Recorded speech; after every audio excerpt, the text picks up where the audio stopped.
Oye, país, buenas noches, oye, país, yo soy Rudy González, gracias por su compañía, como cada noche. 2022, un año de muchos retos, muchas expectativas, muchos proyectos y programas para poder reconstruir lo que veníamos sucediendo desde los años anteriores, una economía fuerte, unos proyectos de desarrollo del país, la institucionalización. La pandemia paralizó por 2 años prácticamente, 2020-2021, todo lo que era el devenir cotidiano en República Dominicana y en el mundo. 22, un año de reconstrucción de la economía, de doblarle el pulso definitivamente a la situación sanitaria y todo esto con la evolución que venía ya ocurriendo desde el año anterior de la conformación de un nuevo gobierno bajo la dirección de Luis Abinader y el PRM.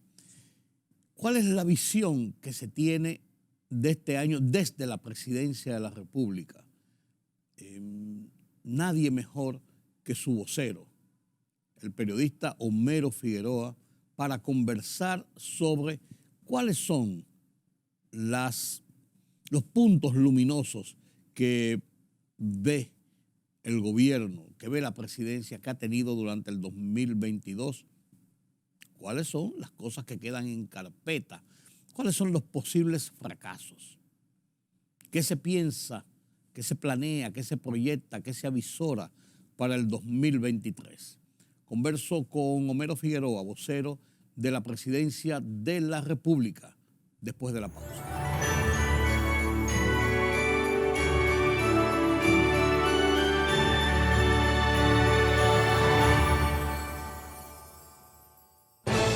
La libertad solo reside en los estados en los que el pueblo tiene el poder absoluto. Por el respeto a los valores democráticos y la dignidad del pueblo dominicano, el rumbo de la tarde, plural, objetivo, comprometido siempre con la verdad. Con Georgie Rodríguez, Rudy González, Diulca Pérez y Ramón Colombo.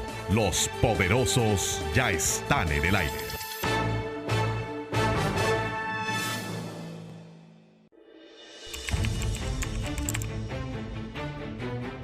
Periodismo de investigación, columnas, opinión, análisis, reportajes de fondo. Hora por hora, una completa plataforma multimedia. Periodismo con valor. Noticias horaporhora.com.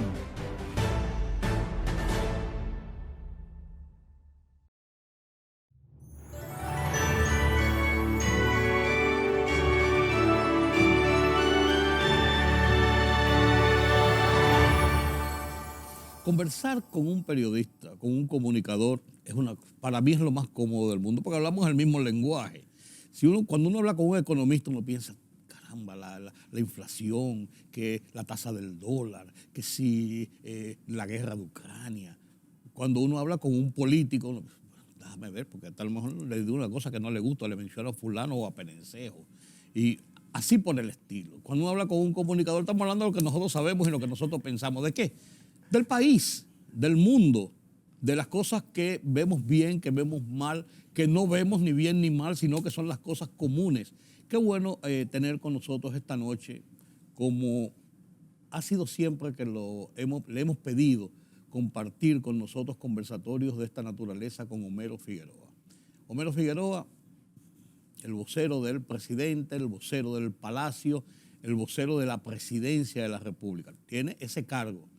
Pero es un cargo que va a ser temporal. Él puede ser que dure 10 años, 12 años, 20 años en ese cargo, pero saldrá un día y será periodista, igual que me pasa a mí. Un día entré a esto y uno no sale de esto jamás. Buenas noches, Homero, qué bueno que estás con nosotros. Gracias por esas palabras de recepción y verdaderamente es así, porque esta es una vocación de vida. Y lo que yo estoy haciendo desde el gobierno es prolongando lo que hacía desde el sector privado. Sí. Informar, comunicar, con el apego mayor posible a la objetividad, porque la objetividad completa, lo sabemos por experiencia, no existe. No Siempre hay un sesgo de subjetividad. Ni, y qué bueno. ni la independencia. Así es. Uno es dependiente hasta del vecino.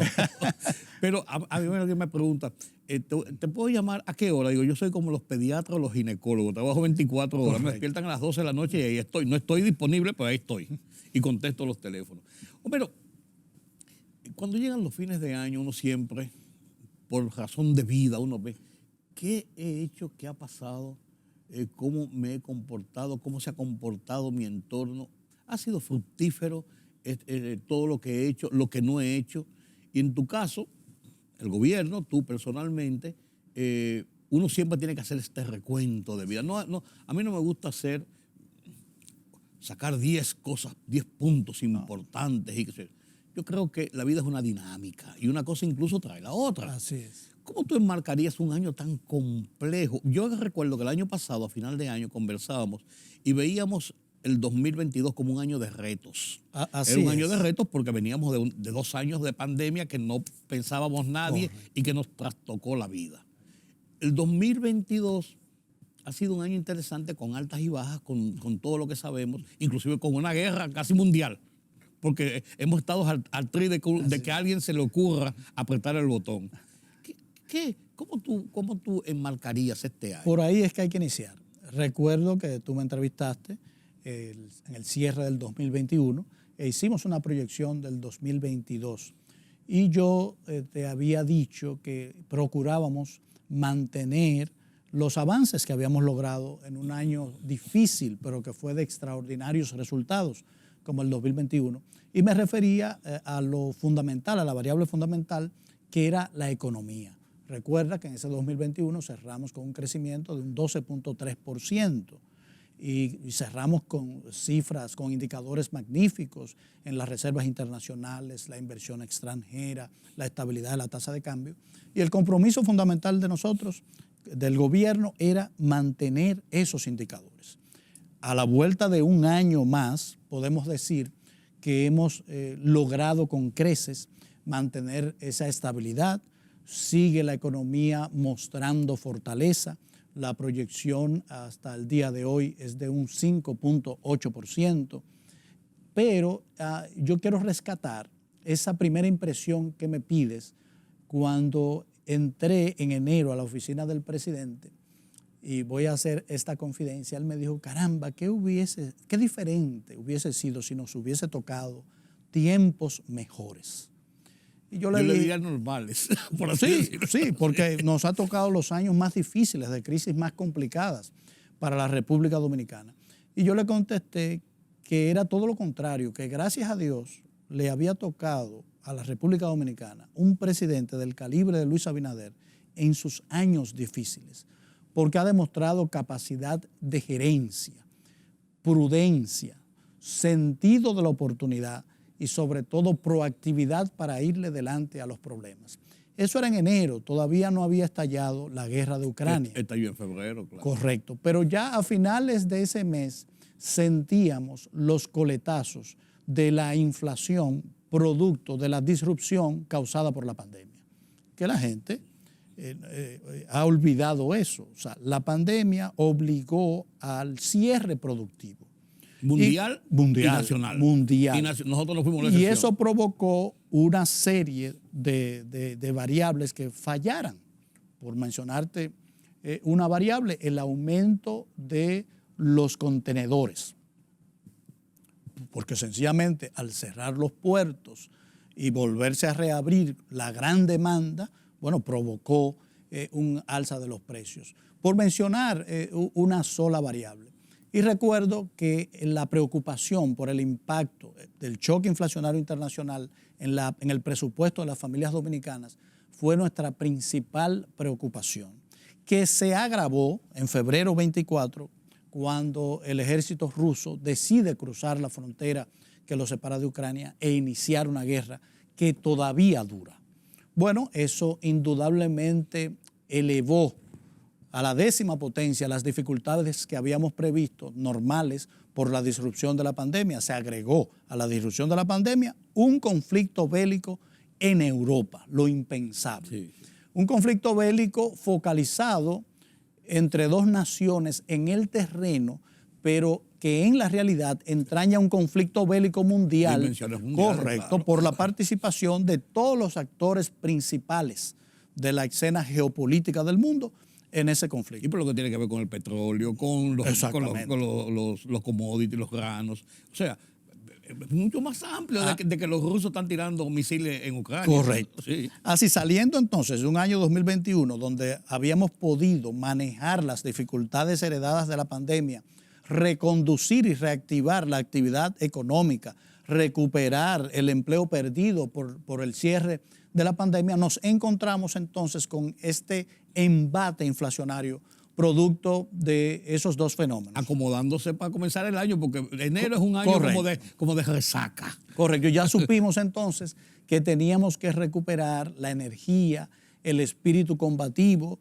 demostrado en el 2020 y en el 2021, que no iba a cesar, que no íbamos a tener un oasis de tranquilidad en el ejercicio gubernamental. ¿Cómo cambió eso los planes que tenía el gobierno? Así, definitivamente. Tuvo que haber bueno, esto sí, esto no, esto para acá, vamos aquí. No vamos a decir cambios, sino ajustes en el claro, peso de la atención. Claro, porque hay cosas que no cambian. Correcto. La atención a la salud en el caso de salir de la pandemia. Tenía que mantenerse. El tema de la educación, el tema de la economía. O sea, hay temas y en todos vitales. los sectores. Ahora, el presidente y su equipo de gobierno se centró en lo fundamental.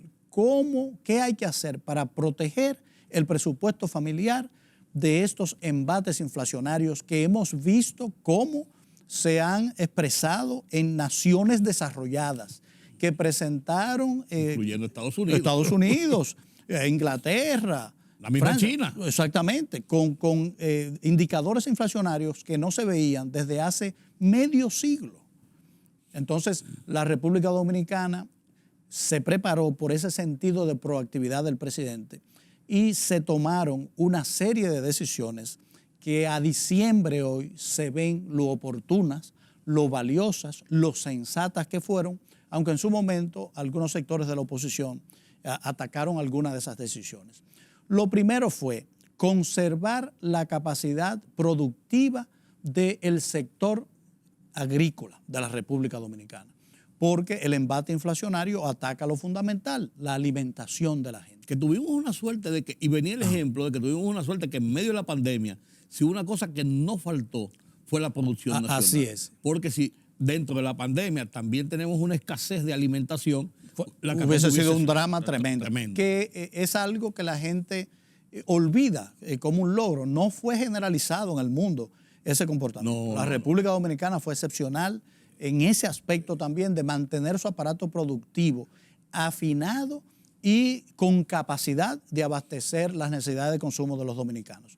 Bueno, ¿cómo nosotros protegimos el campo? El presidente tomó una decisión de subsidiar un elemento fundamental de la producción de alimentos, que son los fertilizantes, y destinó unos 1.700 millones de pesos inmediatamente para hacer un compromiso con los productores nacionales de fertilizantes de que mantuviesen el precio al mes de septiembre del año anterior y que absorbiéramos esos incrementos y mantuviéramos la estabilidad. ¿Para qué? Para que el productor agrícola pudiera producir en estabilidad. Pero eso no fue todo. Homero, interesante, Homero, y me detengo ahí un momentito. Esto es un conversatorio. Sí. Sí, porque si tú me dejas... Tú mencionaste dos temas, contenedores y fertilizantes. Sí. Y la gente ve el gran cosa, los grandes nombres y esto. Mira como dos elementos que la gente no los menciona, por así decirlo, porque no, son vitales para y más cuando tú tienes unos contenedores que de unos $2.500 saltó a $21.000 cuando aparecían, sí, porque se hizo escaso. Bueno, entonces ese programa de protección de los fertilizantes fue importante porque este es un elemento vital de la producción agrícola. Claro. Pero no se quedó ahí. También se habilitaron nuevos fondos a través del Banco Agrícola para préstamos a tasa cero a todo el sector productivo agropecuario. Miles de millones. ¿Para qué? Tienen fertilizantes con precios estables, tienen financiamiento sin tasa de interés. Imagínate lo que significa para un productor tener dinero para invertir en su actividad productiva. Y la inversión todavía más baja porque... Exactamente. Entonces, ¿qué permitió esa serie de medidas? También tomamos medidas para productos de importación que impactan la canasta básica, eliminar sus aranceles. Medida que fue muy discutida, pero que luego fue entendida por los resultados que hemos tenido. Una batería de acciones combinadas con el objetivo de que no faltaran los alimentos en la mesa del dominicano y que el impacto inflacionario que obligatoriamente íbamos a tener fuese menor. Algunos especialistas han calculado que la República Dominicana evitó con esa batería de medidas una inflación de hasta un 15%. Ahora se va a dar la cifra final, todavía no la tenemos al mes de diciembre, pero ni imaginarnos esa cifra que pudo ser. La que pudo ser, correcto. Estará rondando el 7.5% de inflación, que dentro del escenario global estamos hablando de una gestión de la inflación ideal. Incluso del mismo escenario local. También. Del mismo escenario local, porque la proyección de no mantenerse los subsidios, por ejemplo, a los combustibles y de otras medidas.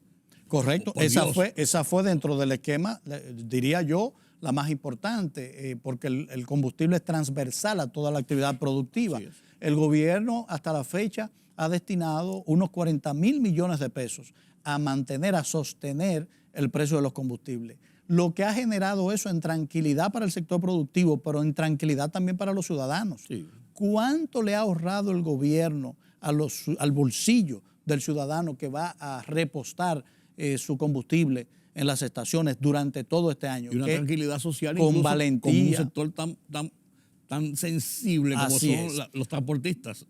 Paz social, producto de una medida heroica en un país donde no tenemos recursos sobrantes, y que te sorprenda esa escalada del precio del petróleo. Hay que admitir que hemos tenido el tino, la firmeza y la eficiencia administrativa para saber utilizar los recursos donde más beneficio colectivo van a rendir.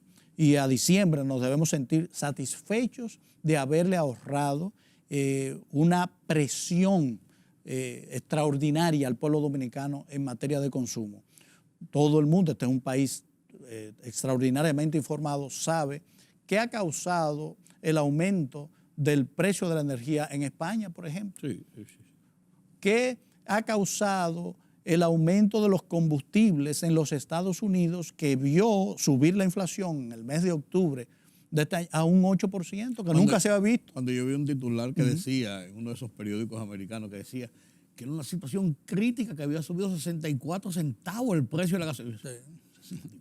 Pues yo quisiera que vinieran aquí. Correcto. O sea, aquí durante este año no subió. Eso es el impacto que tiene. No subió nada. Nosotros tomamos el golpe y para propiciar un clima de estabilidad al país. Yo creo que nadie, habría que ser muy mezquino para no aceptar que la República Dominicana se ha mantenido en tranquilidad en medio de la borrasca, producto de esas medidas muy atinadas para garantizar que a los dominicanos les lleguen los alimentos, tengan los alimentos y que no haya privación de ningún tipo.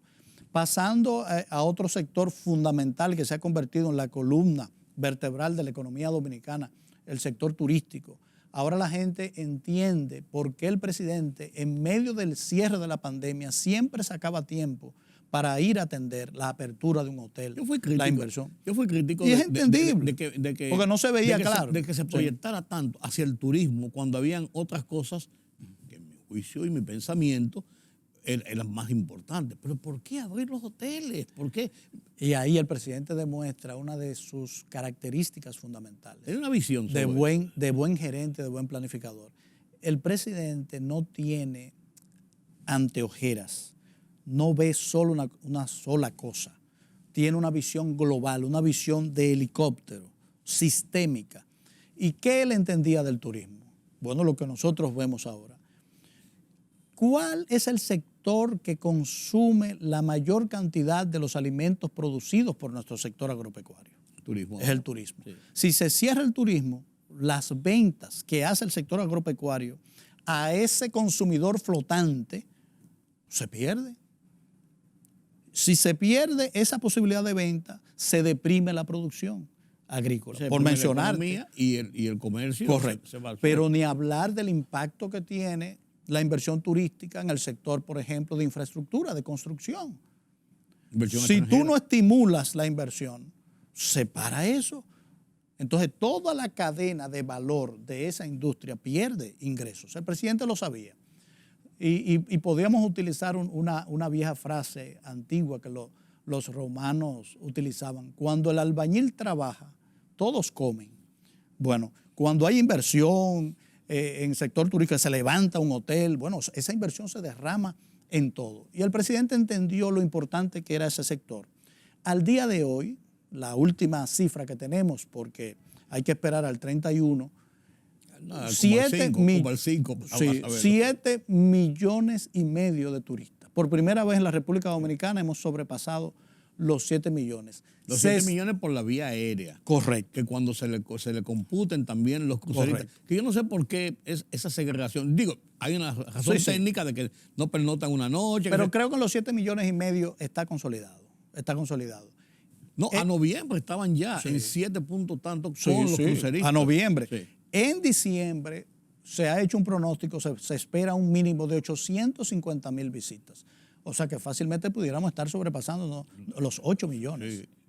Incluyendo los cruceristas. Correcto, claro. que es algo histórico y lo que representa eso, por ejemplo, en el ingreso de divisas, que es otra variable fundamental de éxito en este gobierno. Este gobierno ha mantenido la estabilidad de la tasa de cambio. Es más, se ha apreciado la moneda dominicana en un porcentaje de un 3, un 4%, porque hay que mantener esa apreciación moderada para no impactar negativamente los sectores exportadores. Como el turismo, la exportación. Una moneda las muy remesas, cara hace que nuestros productos sean más caros. Claro. O sea que hemos mantenido la prudencia, el equilibrio, y eso es un factor fundamental. Pero hemos tenido un éxito enorme en recibir inversión extranjera directa.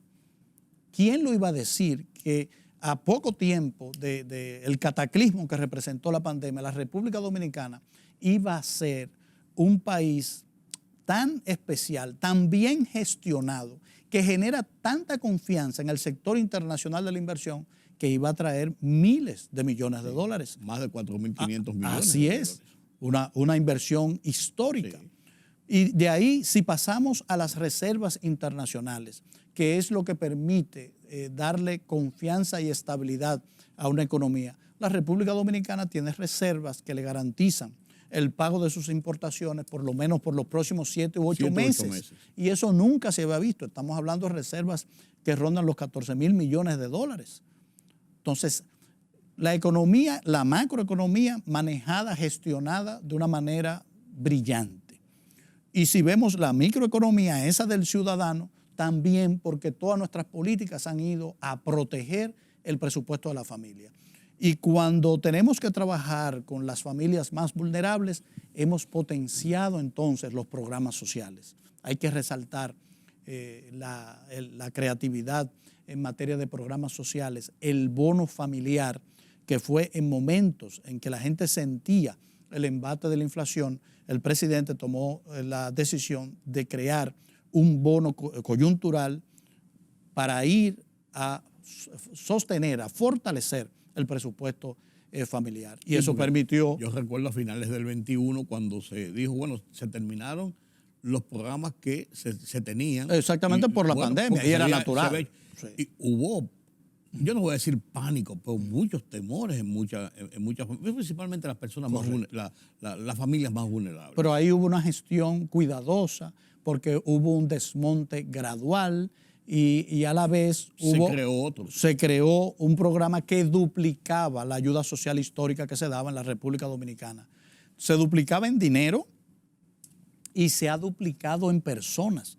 La gente no sabe que en solo 2 años nosotros hemos adicionado al sistema de ayuda social la misma cantidad que a lo largo de todos los años de la existencia de los programas sociales tenía el sistema. 850,000 nuevas personas, exactamente las que tenía el sistema en poco tiempo. La verdad que es un año de muchas luces, de retos extraordinarios, pero que hemos sabido vencer con firmeza, con creatividad, con proactividad y en cada uno de los sectores podemos nosotros exhibir éxitos extraordinarios. De periodista a periodista. Sí, Fíjate que tú eres funcionario y que yo soy periodista. A mí se me olvida. Eso es complicado, pero vamos arriba. ¿Qué? Hay muchas luces, tú las reseñas. Sí, y es la tarea, ¿verdad? Y esa es tu tarea. Pero también hubo aplazamientos de proyectos. También hubo algunos momentos de frustración, me supongo. Esto no se puede o en esto nos hemos equivocado. Si tú señalas uno o dos de esos temas, ¿cuáles podrían ser, Homero? Mira, la característica que define al presidente y por ende define al gobierno de reorientar acciones, de aplazar acciones e incluso revocar decisiones, yo lo considero una de las evoluciones democráticas más extraordinarias. ¿Por qué?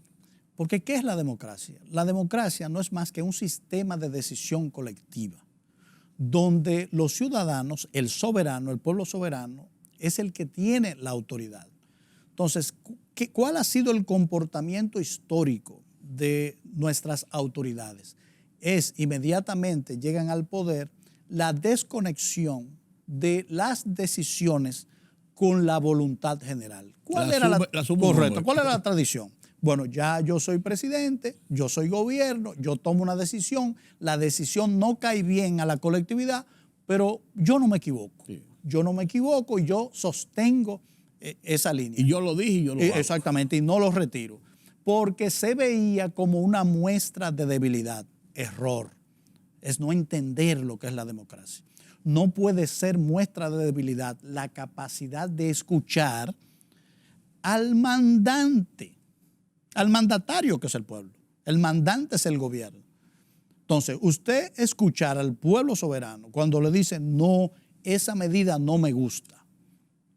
Yo creo que es una prueba de compromiso democrático el decir, tomemos otra, aplacemos esta, reorientemos por acá, corrijamos por ahí. Entonces yo no lo acepto como una debilidad y no es tal precisamente porque lo reafirman los números del presidente y de la gestión. Sí. Si decimos que hay que valorar este año, el mejor mecanismo para valorar el año, o sea, el único mecanismo matemático, estadístico que tenemos para valorar el año, son las encuestas de opinión que valoran la imagen del presidente, su popularidad, la imagen de la gestión como gobierno y por sectores. ¿Y cuál es ese resultado? Bueno, tenemos una última medición que indica que el presidente tiene una valoración de un 73%. En política, eso equivale a una nota excepcional. Sí, después del un 73 año, en la escuela es malo, pero en política... No, después del primer año es bueno. Bueno, no. Porque el primer año es excepcional. Porque el primer año siempre como que todo les luce. Sí, pero... A los presidentes como que todo les luce. Y después de eso, ahí vienen... Correcto. Esa otra parte buena, espera. Pero este gobierno, real y efectivamente, en sus 2 años completos, ha vivido en permanente luna de miel. Y eso es un objetivo. Nosotros lo vamos a lograr por 4 años. Porque trabajamos día a día para mantener esa sintonía en todo lo que la gente desea. Por ejemplo, en las últimas semanas ha habido una preocupación que no es nueva, porque ya la habíamos tenido en junio, habíamos tomado una decisión que había resultado con el tema de la seguridad ciudadana. Y este gobierno... Es un tema emblemático. Un tema fundamental. Históricamente siempre ha sido el tema de mayor preocupación hasta el arribo de la pandemia. Siempre ha sido el tema de mayor preocupación. Nosotros somos sensibles a la preocupación ciudadana. Y como lo hicimos en junio, hemos actuado en las últimas semanas para robustecer toda la batería de decisiones que contribuyen a mejorar la percepción de seguridad de los ciudadanos. La gente entiende como que nos acostumbramos a eso y lo dejamos así. Correcto. Y como que ahora están agarrando de nuevo. Este gobierno no. Este gobierno está empeñado en real y efectivamente resolver un problema histórico que hay que decir que la ciudadanía tiene que comprender. Es un problema que existe desde décadas y que no se resuelve en 1, 2, 3, 4 años porque es un problema multicausal. O sea, vemos siempre la seguridad desde la óptica. Multisectorial. Correcto. multicausal y multisectorial. No podemos solamente ver la seguridad desde la actuación de la Policía Nacional. No, claro. Es un elemento, es una herramienta. Un eslabón importante, y nosotros estamos en un esfuerzo serio, por primera vez en la historia, de una reforma profunda de la Policía Nacional, que ha tenido grandes avances internos, pero tú sabes que los cambios cualitativos no se reflejan a corto plazo. Por ejemplo, las mejoras que hemos tenido en la gestión presupuestaria de la policía no se van a ver inmediatamente. La consolidación, por ejemplo, del presupuesto de la policía en una herramienta, tecnologizada incluso, porque antes era dispersa, eran varios, ahora es uno. Mini presupuesto. Correcto. Los avances que hemos tenido en materia de recursos humanos en la policía, dotarlos, por ejemplo, de un seguro de salud digno, eso contribuye. Las mejoras salariales en la policía. Nosotros hemos hecho 2 aumentos de salario porque prometimos en la campaña y vamos hacia eso, que un policía en la República Dominicana mínimo debía ganar $500. Las circunstancias, sabemos que la pandemia, el impacto inflacionario, la guerra de Rusia a Ucrania, ha ralentizado un poco ese cumplimiento, pero no se ha olvidado y hemos hecho 2 aumentos. Y hoy un policía ronda los 21,000 pesos, lo nunca visto. Y así podemos ir sector por sector. ¿Tú crees que la gente ha ganado confianza en la policía? Y además de eso, que el tema seguridad, que es un tema preocupante, sí, ahí no tiene que ver clases sociales, sino es un problema de los ciudadanos, cada uno en sus dimensiones. Es total. Pero uno vio, por ejemplo, esos reportajes que publicó Alicia Ortega en SIN, donde presentaba barrios de clase alta, media alta y alta, víctimas de delincuentes comunes. Sí, o sea, no es que hay más seguridad o menos seguridad. O sea, sí, yo lo puse dentro de ese contexto. Y ni siquiera que hay más delincuencia, porque otro avance que hemos tenido es que por primera vez en la República Dominicana tenemos estadísticas confiables. Tú sabes que el presidente a lo largo de la campaña tuvo una asesoría especial en materia de seguridad del equipo de Giuliani. Correcto. Ese equipo, tú sabes que instauró un sistema de control estadístico en New York que se llamaba CompStat. Sí, sí. Bueno, nosotros trajimos ese sistema y hemos implementado ese sistema incluso mejorado. Mejorado, sí, no mejorado. Van a tener que venir a ver aquí cómo funciona. Tenemos todas las variables estandarizadas de los tipos de hechos delictivos y diariamente se consolidan las estadísticas en cuanto a cantidad, lugar y de ocurrencia de estos hechos. Pero ese sistema de recogida de información se ha convertido en una aplicación tecnológica que permite ver en tiempo real, tanto en fotografía, video, en un mapa, en una pantalla, todo lo que va ocurriendo. Santiago debe estar en rojo, porque la zona se calentó la cosa. Hay zonas, no todo Santiago, hay zonas, igual que en el Gran Santo Domingo. Pero ¿qué dicen esas estadísticas? Tenemos comparación con el año, comparación semana anterior, mes anterior, año anterior, 2 años, 5 años y hasta 10 años, porque 10 años atrás no había absolutamente nada. Las pocas estadísticas son de 10 años hacia la fecha. ¿Y tú sabes cuál es el resultado? En materia de robo menor, de hurto, de rotura de cristales, hay una disminución de indicadores. Pero en materia de homicidios por 100,000 habitantes, la República Dominicana tiene unas estadísticas envidiables. Es mucho. Queremos que sea cero, porque una vida es mucho. Pero no podemos dejar de ver que en el país estamos en 11 por 100,000 habitantes. Esta no es la peor época. Yo te puedo citar estadísticas. Entre el 2004 y el 2012 estaba 26 por 100,000 habitantes. Sí, yo manejo esas cifras. Correcto. Yo he escrito y he trabajado. No tenemos la peor delincuencia, pero la que tenemos nos molesta y estamos robusteciendo la política de combate y la gente yo creo que lo ha visto. Y estamos creando nuevas herramientas para brindar seguridad. Esta semana se anunció la seguridad por cuadrante en el polígono central del Distrito Nacional. Se van a desplegar 504 agentes, ya están desplegados, proporcionalmente distribuidos en los cuadrantes de del polígono central, 2 cuadrantes, el C1 y el C6. 504 agentes con tecnología, cámaras, con los vehículos suficientes, con los motores adecuados, las patrullas Lince actuando de manera coordinada para atacar los robos de manada motorizada que estaban volviendo locos a los ciudadanos, pero tú has visto que en las últimas semanas han desaparecido. Bueno, que está la guardia en la calle. Bueno, oye, mira, y la gente... Entonces yo pienso que la gente ya está recibiendo esos resultados de corto plazo, pero nosotros sabemos que no es suficiente, que seguiremos trabajando con AINCO hasta lograr que toda la geografía nacional esté protegida. Pero la gente tiene que entender algo. Tenemos un déficit de 9,000 agentes policiales para brindar seguridad. No tenemos, porque es que no se había invertido en la Policía Nacional como se está haciendo. Y no se han sacado los que están en las plazas y en otros sitios. Que sí, no solo en la plaza. No, digo, hemos reubicado gente, por ejemplo, en mi departamento se ha reubicado gente que se ha ido a patrullar. Sí. Se ha cambiado esa cultura y hay espacios de mejora, pero lo seguiremos haciendo. El año que viene ya se está tomando decisiones porque una de las patas de la reforma de la Policía Nacional es la reforma educativa dentro de la Policía Nacional.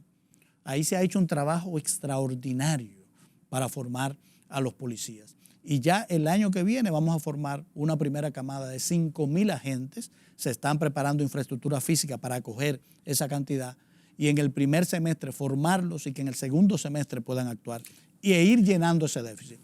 Nada se nos ha quedado relegado. Podemos haber bajado la velocidad en un tema que no parezca prioritario porque otro tema está ganando la atención.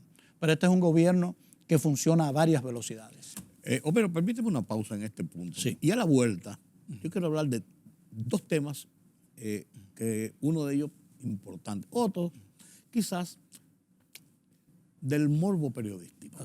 Uno de ellos es el tema Haití y su presión y su influencia en República Dominicana y sus consecuencias. Y otro tema es la figura del presidente. Perfecto. Permítame la pausa. Conversamos con Homero Figueroa, que es el vocero de la presidencia, el vocero del presidente, el vocero del gobierno de la República Dominicana, pero además de eso, es periodista. Y aquí estamos entre Periodistas TVEAS. Permítame la pausa.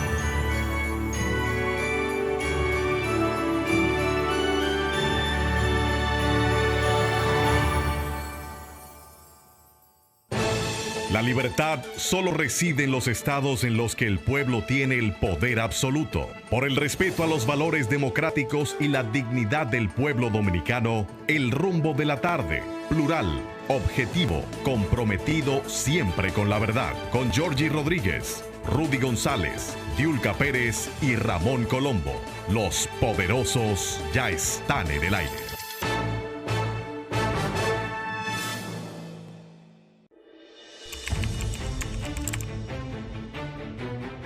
Periodismo de investigación, columnas, opinión, análisis, reportajes de fondo. Hora por hora, una completa plataforma multimedia. Periodismo con valor. Noticias horaporhora.com.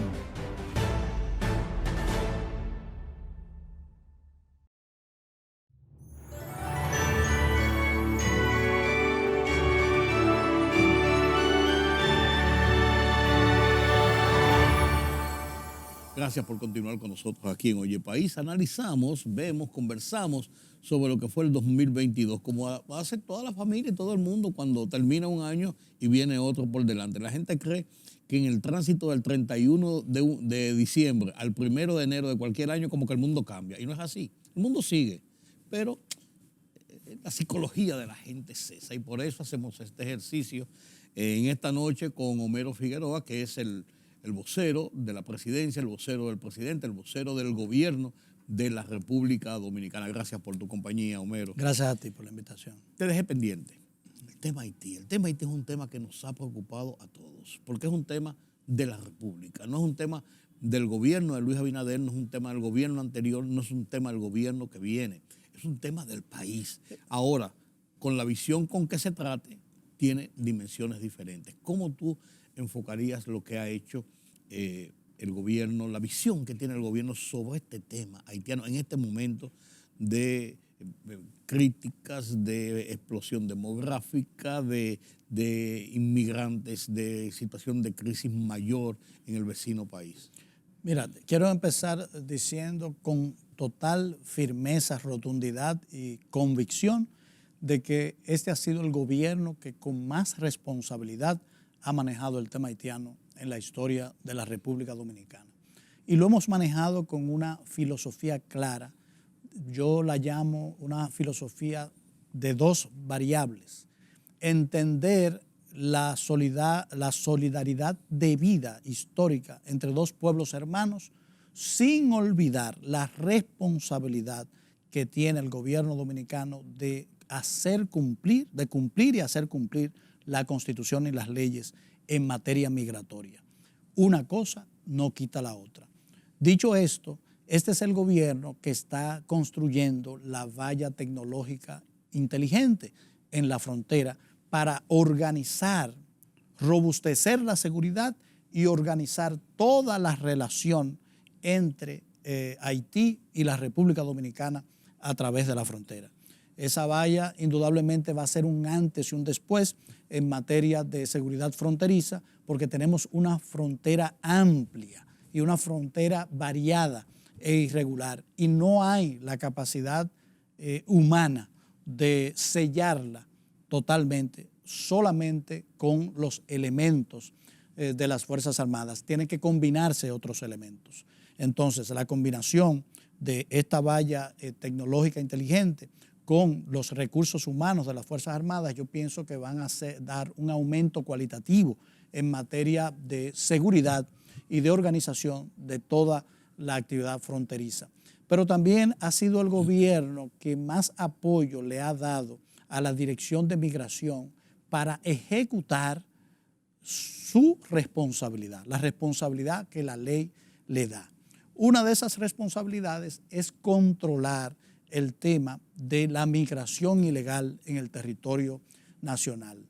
No es porque yo lo diga, sino que han sucedido situaciones que demuestran que este gobierno ha sido muy responsable, porque ha habido reacciones locales e internacionales a la aplicación firme de nuestra política migratoria.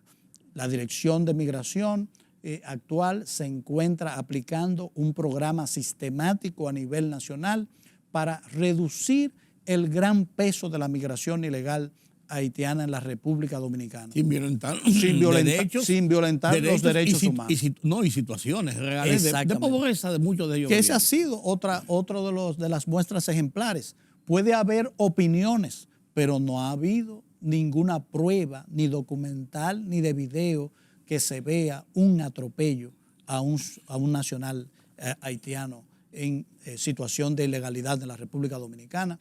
Y las cifras de mes a mes van en aumento.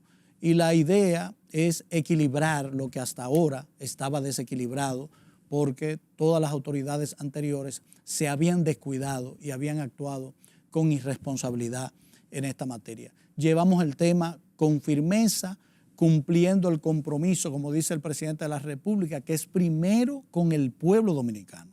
Nosotros nos debemos al pueblo dominicano y debemos representar sus intereses, pero siempre mostrando ese rostro humano y respetuoso que trata con dignidad a todos los seres humanos, pero resolviendo el problema. Se ha manifestado en el pedido que ha hecho el presidente reiteradamente de que se ayude a Haití a solucionar su problema, porque eso nos ayuda a nosotros en la explosión migratoria. Bueno, el presidente ha sido no está diciendo póngame una frontera para yo repeler a la gente. Todo lo contrario, hemos contribuido y hemos sido los voceros, el presidente, más destacados a nivel internacional, solicitando que la comunidad internacional se active y vaya a atender el problema haitiano, no en la República Dominicana, sino donde se origina, en Haití. ¿Qué necesita Haití? Haití necesita recuperar la seguridad y control de su territorio.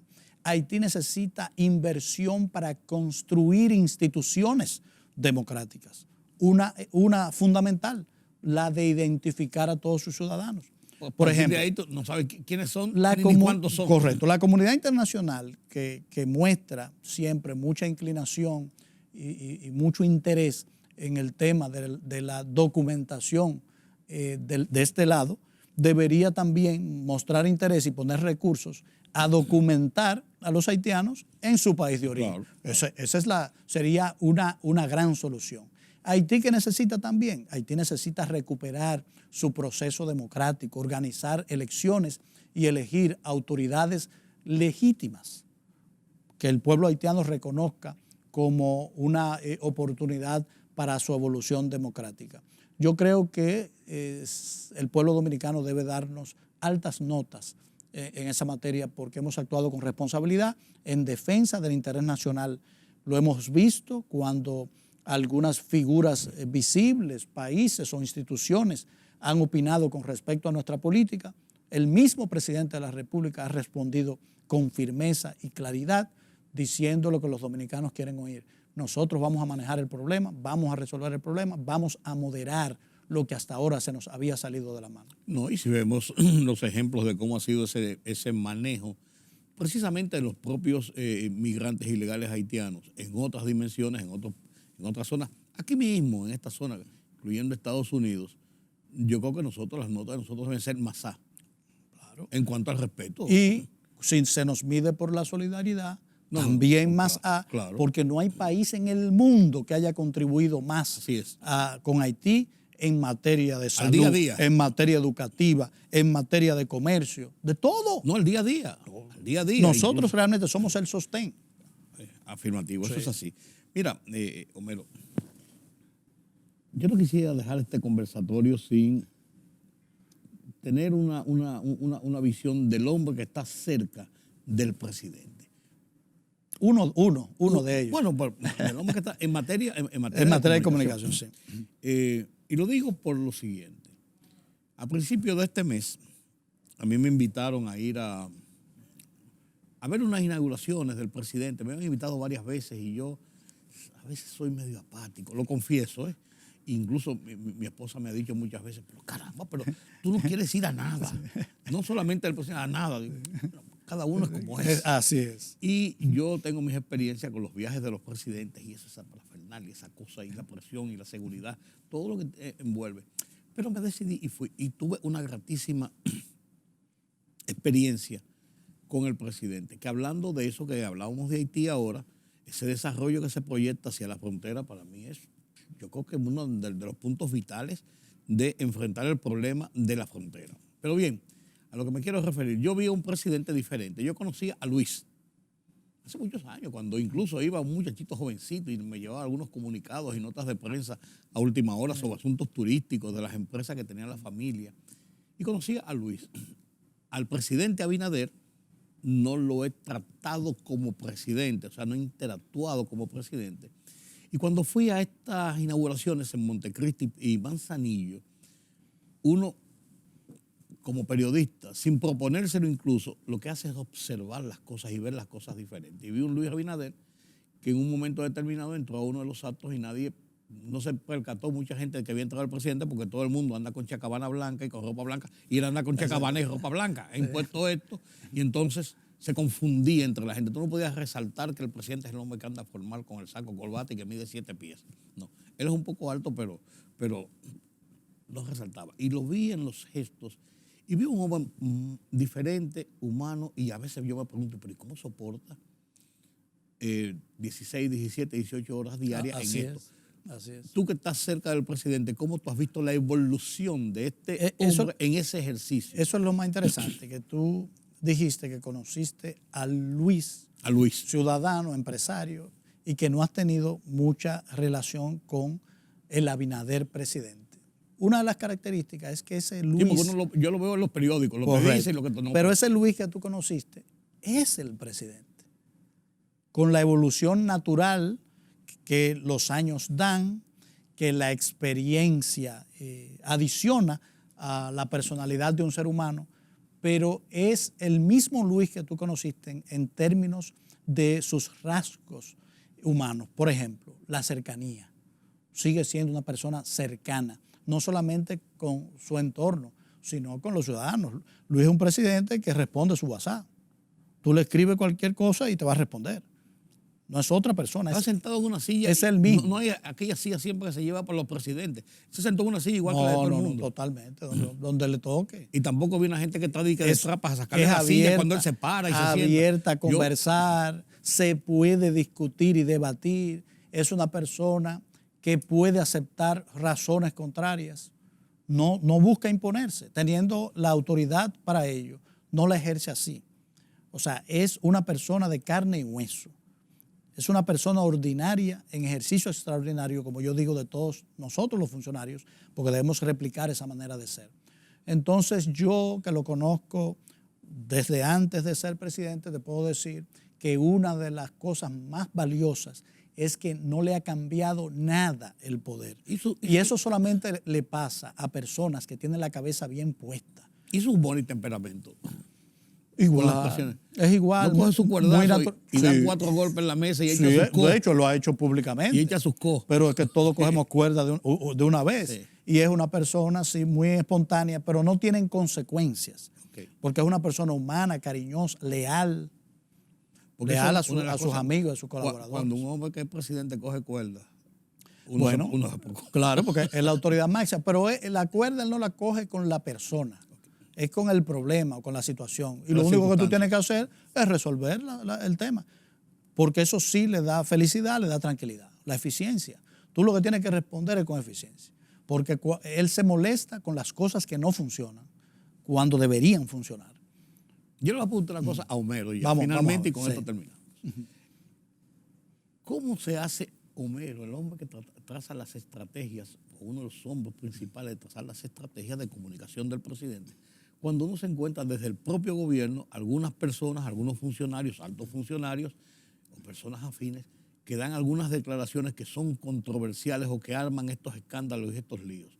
Por ejemplo, así para citar, las declaraciones de Chu Vázquez sobre toda esta cosa de la seguridad, las declaraciones de Vila del Castillo sobre los jefes policiales, las declaraciones, por ejemplo, del jefe de la policía sobre el tema de los fake news, o sea, cosas que provocan que es natural, contradicciones. ¿Cómo entonces desde el Palacio, desde la máxima dirección de comunicación del gobierno, que irradia hacia abajo, ¿cómo se manejan estas cosas? En el libro La Tierra Prometida de Barack Obama, yo leí una anécdota que responde esa pregunta. Voy a cambiar algunas palabras porque es lenguaje televisivo. No voy a mencionar exactamente la palabra que utiliza Barack Obama en su libro. Cuando él llega por primera vez a la Casa Blanca, llama a uno de los funcionarios más antiguos que había trabajado con varios presidentes y le pide un consejo.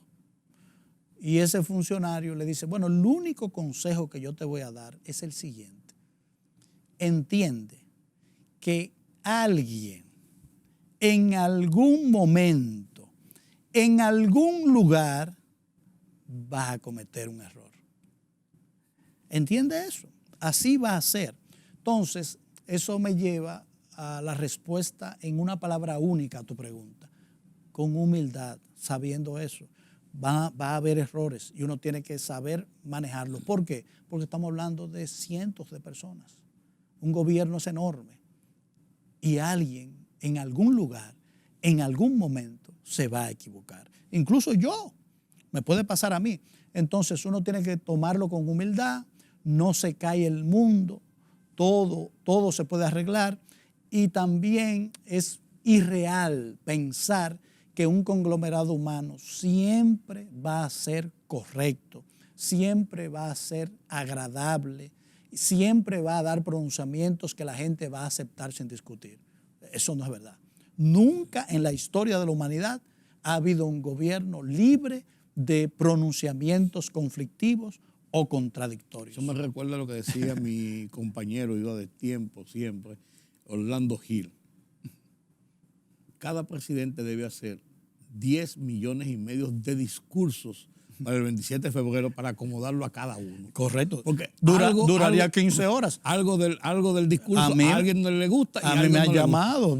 Mira, porque cada incumbente cree que su cartera, su responsabilidad es la más importante.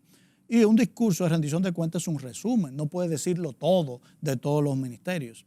Y no, por eso va leccionando con la experiencia. Difícil de decir, pero en pocas palabras y un minuto, ¿cómo tú ves el 2023? Así como vimos el 2022 en el 2021. Te lo puedo decir con una palabra, lo veo con esperanza, lo veo con confianza, porque ya tenemos es un 2 año años. preelectoral, que es un año Sí, medio pero tenso. sobre todo es un año del cual se han dicho muchas cosas a nivel global.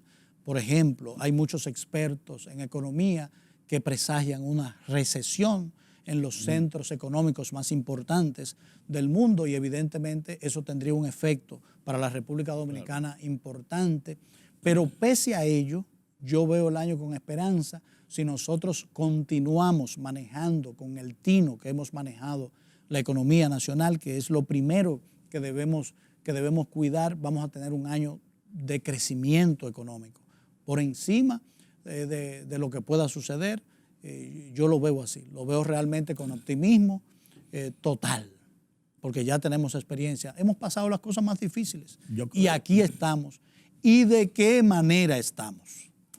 Homero, gracias por participar conmigo en este conversatorio, que yo creo que hemos hecho un repaso desde la óptica oficial del gobierno, de la parte más alta del gobierno, de qué ha sido este año y cómo los dominicanos hemos podido sobrepasar y qué nos espera. Así es, un placer. Es más fácil resumir en el futuro que lo realizado. Gracias de nuevo, Homero. Hemos conversado con Homero Figueroa, que es el vocero principal en materia de comunicación del presidente de la República, de la presidencia de la República, del gobierno dominicano. 2022 se nos va, 2023 viene adelante. Ganar experiencias para seguir enfrentando retos. Gracias por su compañía. Pasen un feliz resto de esta noche. Yo soy Rudy González.